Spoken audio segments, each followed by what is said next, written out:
সরোয়ার্দী উদ্যানে আগামী ৩ তারিখে যোগদানের উদ্দেশ্যে বিক্ষোভ সমাবেশের সংগ্রামী সভাপতি মঞ্চ উপবিষ্ট হেফাজতে ইসলাম বাংলাদেশের স্থানীয় জাতীয় নেতৃবৃন্দ, হযরত উলামায়ে কেরাম, আমার সামনে উপস্থিত রসুল প্রেমিক, নবী প্রেমিক, দ্বীন প্রেমিক ভাই বন্ধুগণ।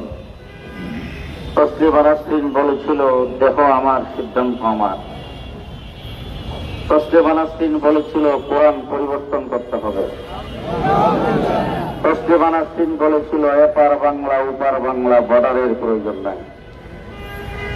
সেই তিনটা কথার কারণে তসলিমার বিরুদ্ধে আন্দোলন হয়েছে। আজকে তসলিমার অস্তিত্ব পৃথিবীর কোন দেশে নাই। যেখানে গেছে সেখানেই জুতার বাড়ি খাইতে শুরু করেছেন।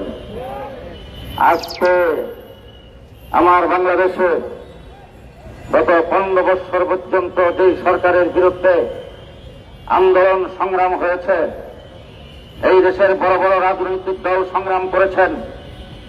সেই পেশিবাদী সরকারের নিপীড়নের শিকার হয়েছেন, নির্যাতনের শিকার হয়েছেন এদেশের ভিন্ন মতের রাজনৈতিক দল, সুশীল সমাজ এবং ভিন্ন মতের সকলেই। কিন্তু আমি আজকে এখানে দাঁড়িয়ে পরিষ্কার ভাষায় বলতে চাই, গত 15 বছর পর্যন্ত সবচাইতে বেশি নির্যাতিত হয়েছে এদেশের আলেম উলামায়ে কেরাম। সারা বাংলাদেশের কোন মসজিদের ইমামের মেহরাব নিরাপদ ছিল না, কোন খতিবের মিম্বর নিরাপদ ছিল না, কোন ওয়াজ মাহফিল ইসলামী কোন প্রোগ্রামের স্টেজ নিরাপদ ছিল না। শুধু তাই না, আজকে যদি কেউ দাবি করে তারা হত্যাকাণ্ডের শিকার হয়েছে, মামলার শিকার হয়েছে, ক্রস ফায়ারের শিকার হয়েছে, নির্যাতিত আপনারা হয়েছেন, বিএনপি হয়েছে, জামাত হয়েছে, সবাই নির্যাতিত হয়েছেন। কিন্তু আপনাদের সকলের 15 বছরের নির্যাতন একত্রিত করলে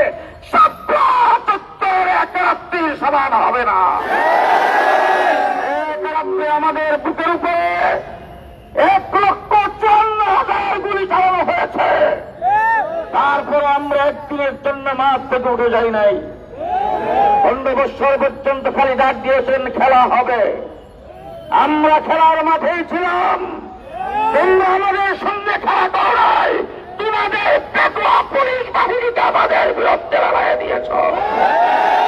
এই দেশকে কার্যকর করার জন্য পিলখানায় 57 জন আর্মি অফিসারকে প্রাচীর মতো গুলি করে তোমরা হত্যা করেছ। আমার ইসলামকে এই দেশে বিদায় করার জন্য তোমরা গণহত্যা চালাইছ। 2021 সালে আমার বুক দিয়ে আমার ভাইদের বুকে তোমরা গুলি চালিয়ে 21 জনকে হত্যা করেছ। সামনে যাবেন, এরপরে ইনশাআল্লাহ মিছিল শুরু হবে। এখন গুরুত্বপূর্ণ বক্তব্য দেবেন, তিনি সমাপনী বক্তব্য দেবেন হযরত মাওলানা হাফেজ নাজমুল হাসান কাসেমী দামাত বারাকাতুহুম, সভাপতি হেফাজতে ইসলাম উত্তরাখণ্ড। আলহামদুলিল্লাহ ওয়া কাফা ওয়া সালামুন আলা ইবাদিহি আল্লাযীনা ইসতাফা। আম্মা বা'দ, আউযু বিল্লাহি মিনাশ শাইতানির রাজীম। بسم الله الرحمن الرحيم.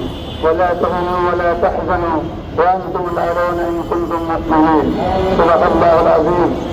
সংগ্রামী সাথী ও বন্ধুগণ, অনেক কথা হয়েছে। আমরা মাগরিবের আগে এখান থেকে হাউস বিল্ডিং হয়ে বসুমুদ্দিনকে মিছিলটা শেষ করতে হবে। আমি আর সময় নষ্ট করতে চাই না, শুধু একটাই কথা বলতে চাই। আগামী 3রা মে শনিবার সকাল 9টায় সারা বাংলাদেশ থেকে যে আমরা মোকাবেলা করেছি হযরত হাফিজ হুজুরের নেতৃত্বে, সেটা চিরন্তন যাবে। এদেশের মানুষকে যত মুশরিক বানাইতে চেয়েছে, আমরা সেইগুলো হাদিসের নেতৃত্বে তার মোকাবেলা করেছি।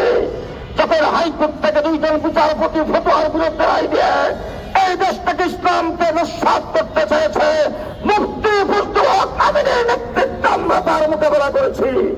তসলিমা নাসরিন যখন কোরআন পরিবর্তনের কথা বলেছেন, আমরা তখন বাইতুল মুকাররমের খতিব উবাইদুল হকের নেতৃত্বে তার মোকাবেলা করেছি।